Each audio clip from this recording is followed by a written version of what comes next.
ਨਾਮ ਮੁਹੰਮਦ ਸਲੀਮ। ਸਰ ਮੈਂ compound polish ਕਰ ਰਿਹਾ, ਪੇਂਟ ਦਾ ਕੰਮ ਕਰ ਰਿਹਾ। ਮੈਂ ਸਰ ਮਜ਼ਦੂਰੀ ਕਰ ਰਿਹਾ ਵਾਂ, ਬੱਚਿਆਂ ਵਾਸਤੇ ਰੋਟੀ ਕਮਾ ਰਿਹਾ। ਸਰ ਬਚਦਾ ਕੀ ਹੈ, ਸਿਰਫ ਰੁਪਈਆ ਇੱਕ ਗੱਡੀ ਮਗਰ 200-250 ਰੁਪਈਆ ਲੱਭਦਾ ਖਰਚਾ ਕਰਕੇ। ਘਰ ਬੇਗਮਕੋਟ ਖਦਰੇ। ਸਰ ਮੇਰਾ ਘਰ ਕਿਰਾਏ 'ਤੇ ਹੈ, ਮਕਾਨ ਕਿਰਾਏ 'ਤੇ ਹੈ। ਉਸ ਤੋਂ ਬਾਅਦ ਮੇਰੇ 5 ਬੱਚੇ ਨੇ, ਮੈਂ ਪੜ੍ਹਾਉਣਾ ਵੀ ਆ ਉਹਨਾਂ ਨੂੰ। ਬੜਾ ਤੰਗ ਹੋ ਕੇ ਘਰ ਦਾ ਖਰਚਾ ਜਿਹੜਾ ਨਾ ਉਹ ਕਰ ਰਿਹਾ।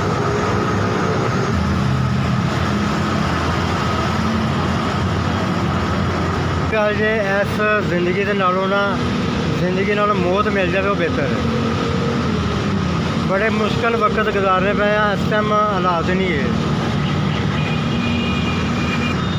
ਸਰ ਜੀ ਗੱਲ ਇਸ ਤਰ੍ਹਾਂ ਹੀ ਹੈ ਕਿ ਮੈਂ ਤਾਂ ਇੰਨਾ ਕੁ ਪਰੇਸ਼ਾਨ ਹਾਂ ਕਿ ਮੈਂ ਤਾਂ ਫਰਚੂਨ ਵਾਲਿਆਂ ਦੇ ਪੈਸੇ ਦੇਣੇ ਨੇ, ਉਹਨਾਂ ਦੇ ਪੈਸੇ ਨਹੀਂ ਦੇ ਸਕਦਾ। ਅਤੇ ਘਰ ਵਾਲੇ ਮਕਾਨ ਵਾਲੇ ਜਿਹੜੇ ਨੇ ਉਹਨਾਂ ਨੂੰ ਤੰਗ ਕੀਤਾ, ਬਹੁਤ ਤੰਗ ਕੀਤਾ। ਅਤੇ ਮੇਰੀ ਜ਼ਿੰਦਗੀ ਜਿਹੜੀ ਨਾ ਵਾਕਈ ਇਸ ਤਰ੍ਹਾਂ ਹੀ ਜਿਸ ਤਰ੍ਹਾਂ ਕਿ ਮੈਂ ਬਿਲਕੁਲ ਨਾ ਫਾਰਗ ਹੋ ਗਿਆ।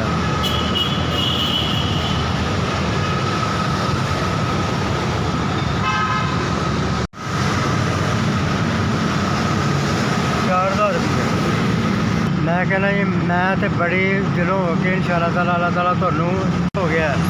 ਇਸ ਗੱਲ ਨੂੰ ਹਫ਼ਤਾ ਹੋ ਗਿਆ, 1 ਰੁਪਈਆ ਨਹੀਂ ਕਮਾਇਆ। ਅੱਜ ਥੋੜ੍ਹਾ ਜਿਹਾ ਕੰਮ ਸ਼ੁਰੂ ਕੀਤਾ ਸੀ, ਉਹ ਵੀ ਘਰ ਬੱਚਿਆਂ ਦੇ ਤਰ੍ਹਾਂ ਰੋਟੀਆਂ 'ਤੇ। ਅਤੇ ਮੈਂ ਜਿਹੜੇ ਭਾਈ ਨੇ ਪੈਸੇ ਦਿੱਤੇ ਨੇ, ਮੈਂ ਤਾਂ ਉਹਨਾਂ ਦਾ ਸ਼ੁਕਰ ਅਦਾ ਕਰਨਾ ਵਾ। ਅਤੇ ਮੈਂ ਉਹਨਾਂ ਨੂੰ ਦੁਆ ਦੇਣਾ ਵਾ ਕਿ ਅੱਲਾਹ ਤਾਲਾ ਨੇ ਉਹਨਾਂ ਨੂੰ ਜ਼ਿੰਦਗੀ ਜ਼ਿਆਦਾ ਦੇ।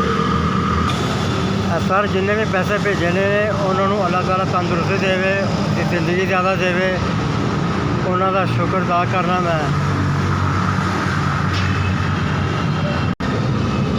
SBS ਤੁਹਾਡੀ ਮਿਹਰਬਾਨੀ।